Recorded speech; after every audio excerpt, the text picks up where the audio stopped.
Bonjour Mélanie Leroy. Bonjour Audrey. Alors, bienvenue à cette 4e édition de We Are French Touch. Vous sortez à peine de la scène. Donc, on va parler évidemment de votre industrie, du rôle que vous y jouez et du groupe que vous dirigez. Vous êtes directrice générale de Safi. Alors, Safi, c'est un gros groupe avec plein de marques, Maisons et Objets, MOM, Paris Design Week. Quand on a autant de marques, est-ce qu'on peut dire qu'on est un observateur de tendance ? Absolument. Je dirais même que c'est notre première fonction, d'être un observatoire de la scène créative française et internationale. Mais ça va se manifester à différents niveaux. Maisons et Objets, c'est très large en termes de design, plus accessible aussi peut-être. Paris Design Week est plus niche, plus élitiste, plus sur une valeur de collectible. Et puis MOM est une incarnation très forte de Maisons et Objets sur le digital. Mais alors, est-ce que ce sont les mêmes publics qui se retrouvent chaque année à chacun de ces événements, ou est-ce que vous avez réussi justement au contraire à attirer différents publics ? Ce sont des publics qui se complètent. Et en fait, ces trois marques ont ça de puissant que ça forme un écosystème qui nous permet d'être sur tout ce qu'on appelle les touch points du customer journey, voilà pour les termes techniques. Autrement dit, d'être sur tous les points d'étape de l'acheteur ou de la marque pour qu'ils puissent se rencontrer. Et le dernier rendez-vous, donc c'était Maisons et Objets. Je crois que ça a été un énorme succès. Vous avez accueilli combien de personnes ? Nous étions sur environ 55 000 visiteurs et nous en attendons un peu plus de 70 000 en janvier. Ah oui, c'est énorme. C'est et les tendances, justement, Mélanie, est-ce que vous dites que les sujets RSE, que l'économie circulaire, que le développement durable, ce sont des tendances passagères, ou au contraire, vous sentez que ce sont des tendances qui s'installent, des tendances de fond ? Je pense que c'est fondamentalement une tendance structurelle qui peut-être il y a un certain nombre d'années était un levier marketing. Aujourd'hui, c'est véritablement inscrit dans le projet des jeunes créateurs qu'on soutient notamment avec le programme Future on Stage. Oui. Et on se rend compte que c'est une véritable clé d'entrée qui fait partie complètement intégrante du projet de chaque créateur. Donc ça va passer par le recyclage de matières, ça va passer mais de matières, on parle de machines à laver pour créer un nouveau matériau. On est vraiment dans quelque chose d'extrêmement innovant qui touche de très près l'ingénierie, et c'est ça que je trouve complètement fascinant, parce que le créateur n'est plus juste un artiste, c'est plus juste un designer, c'est aussi un ingénieur. Et tout ça au service d'un utilisateur final avec tout ce que ça peut comprendre d'innovant. Passionnant.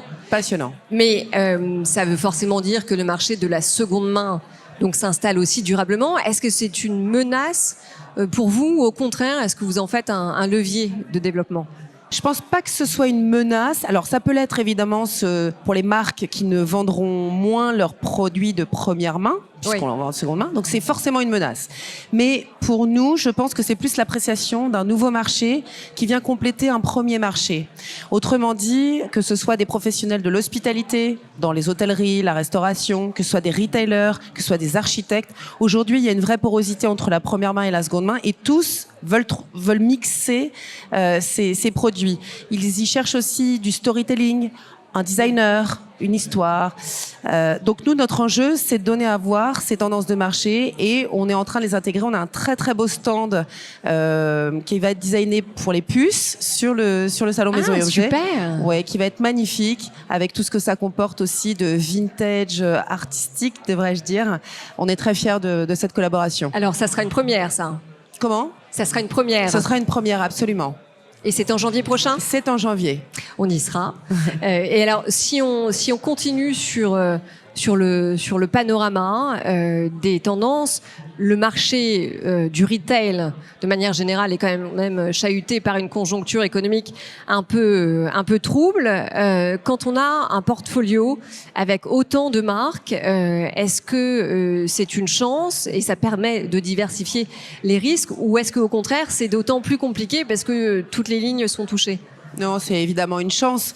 Maisons et Objets, ça représente des marques présentes sur 15 secteurs. Ça va aller de l'enfant au premium, à l'ameublement premium, au cook and share, tout ce qui va être autour de la table. Donc on est multicatégoriel, donc on est multimarché, donc on est forcément éclectique dans les tendances de chiffres, j'entends.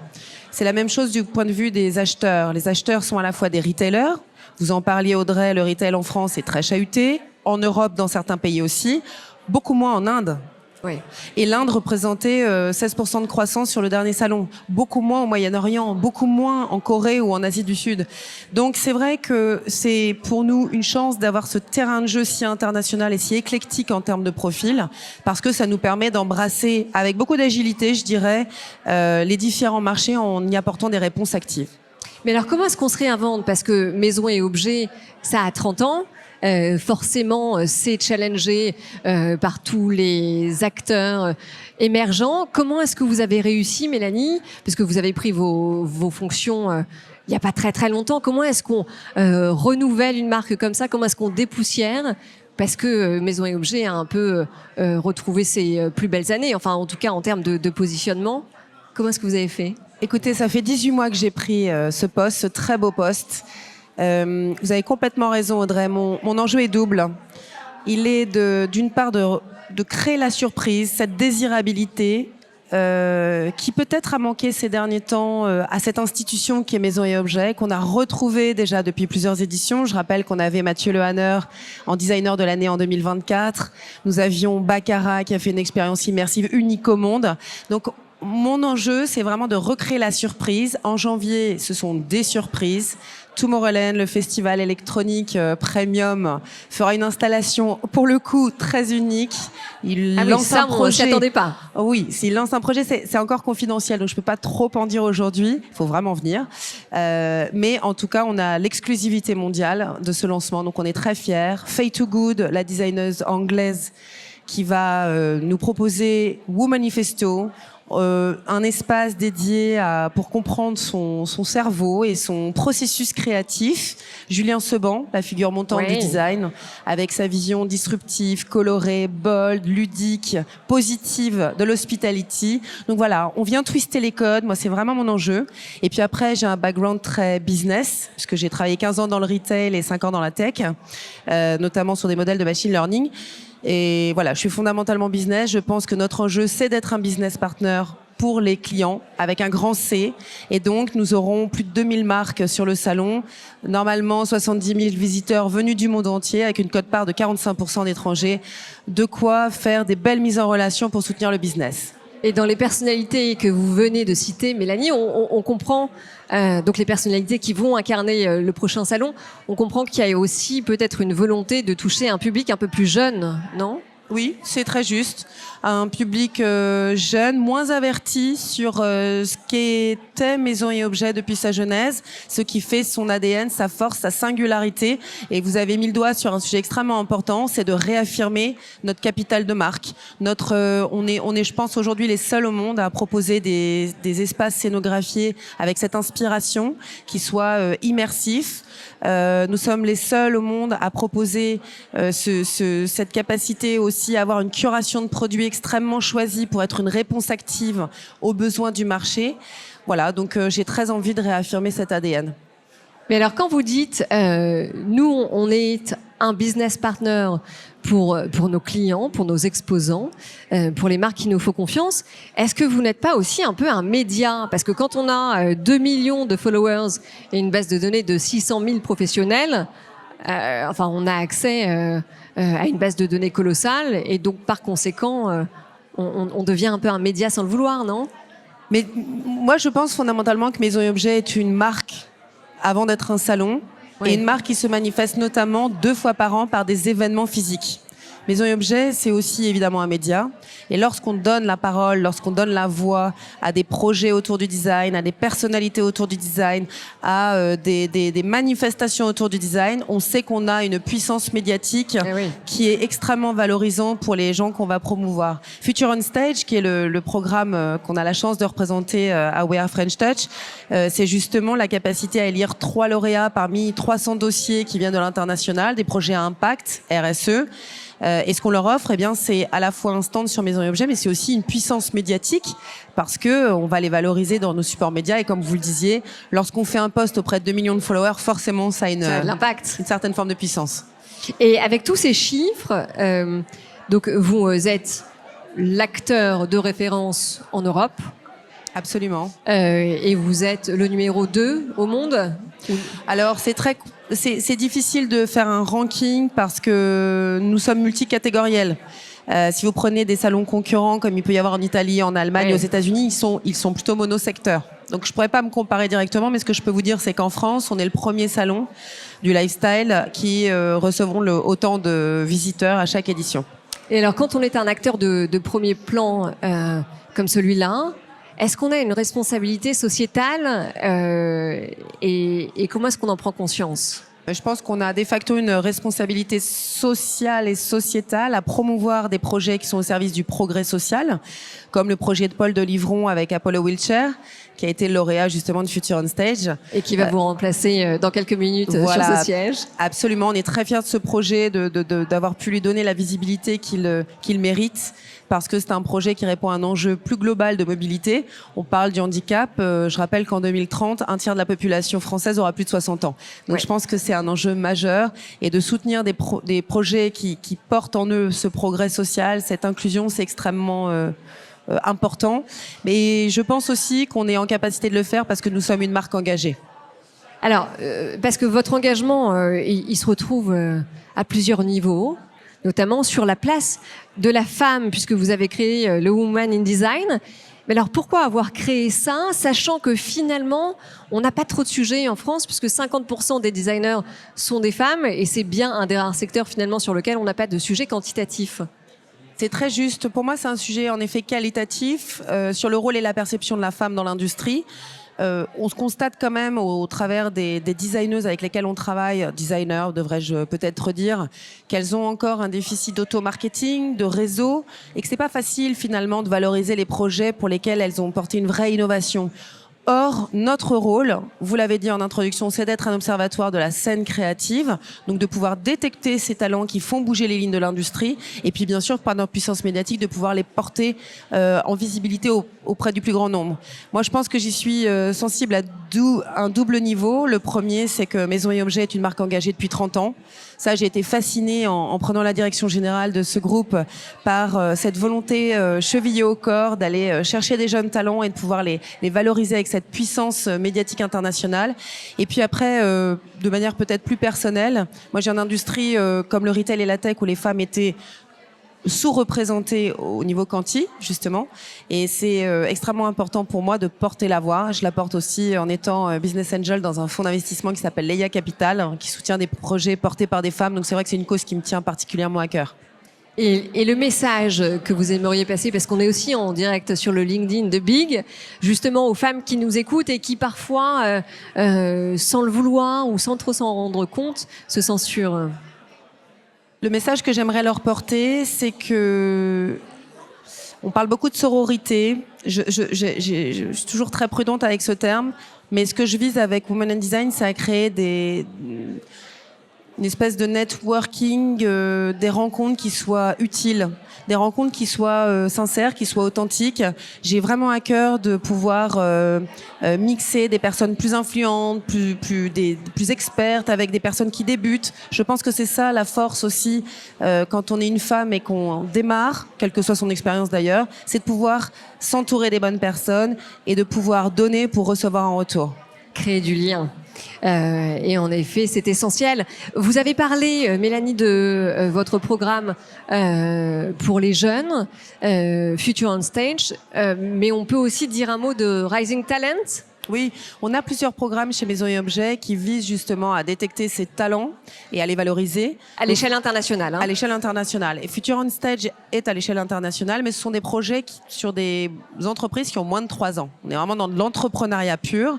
Les Rising Talents, c'est la récompense de 7 designers, la valorisation de 7 designers sur un pays. Cette année, c'est la Corée. On est très, très heureux. Magnifique pays. Pour aller justement valoriser le meilleur de la future génération des designers. Et les Rising Talents, on peut les retrouver sur votre site internet ? Absolument, et surtout sur le prochain événement Maison et Objet. Et sur le prochain événement Maison et Objet, le rendez-vous est passé. Est-ce qu'il y a un rêve que vous n'avez pas encore réalisé pour le groupe et qui est vraiment votre objectif de guerre ? Oui. Ma mission, c'est de construire un écosystème qui soit unique au monde, avec le salon qu'on appelle le IN, avec le on qui est la plateforme MOM digitale et avec le off qui est la partie en ville. On est les seuls au monde à l'avoir. Je suis convaincue de cette puissance de l'écosystème pour répondre vraiment à l'ensemble des besoins, l'ensemble des enjeux des clients, que ce soit des distributeurs, des architectes, que ce soit des professionnels de l'hospitality. Et je pense fondamentalement que pour construire cet écosystème, il faut rendre chacune de nos marques extrêmement singulières avec une proposition de valeur qui soit unique. Nous nous attelons avec les équipes à travailler cela. Mon rêve, c'est que nous soyons le leader incontesté, incontestable des écosystèmes, du lifestyle, de l'art de vivre, du nouveau design, de la décoration, demain et les 10 prochaines années. Voilà. Et la partie hospitalité, hôtellerie, etc. Donc ça veut dire que c'est aussi en cours. Oui, c'est en cours. C'est un marché qui est booming, donc c'est un marché qui est très actif, ouais. Notamment post-Covid. On a 55% des architectes qui viennent chez nous qui travaillent des projets dans l'hospitalité. Ouais. On a des professionnels de l'hospitalité qui ont acheté des hôtels, qui vont venir pour s'équiper. Je pense que notre grande force est de proposer des produits qui sont non pas fonctionnels, mais qui vont être émotionnels et qui vont apporter cette singularité, cette différenciation dans leurs projets. Donc moi, j'ai envie de les aborder beaucoup plus largement. C'est pour ça qu'on a fait appel à Julien Seban et qu'on a créé un espace dédié en janvier qui s'appelle le What's New in Hospitality, où sur 200 mètres carrés, il va donner sa vision de l'hospitality, faire une curation de produits directement sur le salon qui va répondre aux exigences, notamment des normes, et puis apporter cette inspiration folle dont on a besoin pour pouvoir se projeter dans l'hospitalité de demain. Et oui. Et alors, un dernier mot, puisqu'il nous reste 3 minutes, sur l'innovation. Comment est-ce que l'innovation respire, infuse au sein du groupe aujourd'hui? Parce que ce switch sur la plateforme MOM, j'imagine que c'était pas forcément évident. Et pourtant, j'ai vu que vous aviez quasiment atteint le milliard d'euros de transactions cette année sur la plateforme. Non, on n'a pas atteint le milliard de transactions. La plateforme a à peine 1 an. Ah, alors c'était un milliard peut-être sur le on et le in. Non, ce chiffre ne me dit rien, mais ça fait partie des rêves. Nous amis des échos d'un milliard de transactions. Oui. Non, mais ça fait partie des rêves. Pour répondre à votre question tout à l'heure, un de mes rêves, ce sera qu'on ait un jour 1 milliard de transactions sur la plateforme MOM. C'est ça. Non, pour répondre à votre question sur l'innovation, construire une marketplace, c'est un projet qui est extrêmement ambitieux, audacieux et qui requiert justement d'aller chercher les complémentarités au modèle du salon. Mais MOM existe depuis 2016. C'était une plateforme de lead. Aujourd'hui, c'est une marketplace. C'est un grand pas en avant. On est en train de créer vraiment des porosités, ces fameux parcours omnicanaux pour couvrir l'ensemble des besoins. Je suis très fière de ce que les équipes ont travaillé. On a quand même des croissances de plus 6% de trafic depuis le lancement. Donc on sent qu'on a une vraie appétence. Et sur les clients qui ont passé des transactions, 20% reviennent. Donc on a un taux de réachat qui est quand même relativement important et qui montre à quel point on est utile pour ces acheteurs comme pour ces marques. Donc le virage digital, en tout cas, a été pris et plutôt bien pris. Exactement. Et puis l'innovation, on la travaille aussi d'une manière très transverse, que ce soit sur Paris Design Week avec la Factory. Ces 4 lieux où on va porter comment dirais-je, le futur du design, l'avant-garde du design avec des factoriens. Donc ce sont des jeunes créateurs, des jeunes designers qui sont extrêmement innovants. Le chiffre a doublé cette année, on est passé de 60 à plus de 120. Donc on sent qu'on a vraiment une nouvelle génération extrêmement active. L'innovation, c'est évidemment sur maison et objets avec tout ce que je vous ai cité tout à l'heure, mais oui. C'est aussi l'IA qui est un gros enjeu pour nous. En tant que décrypteur du marché et puis avec cette sensibilité que j'ai pour la tech, c'est extrêmement important qu'on aille décrypter le marché, ses opportunités, peut-être ses craintes aussi, de pouvoir y apporter des éléments de réponse. En janvier, j'ai souhaité que l'IA puisse porter un message autour du fashion et notamment comment est-ce qu'on peut inventer des mannequins IA pour pouvoir aider le fashion à vendre sur le digital. Passionnant. Donc beaucoup de sujets, donc ça sera maison et objets, ça sera en janvier. Le rendez-vous est pris. Merci beaucoup Mélanie Leroy d'avoir été sur Green Média. Merci.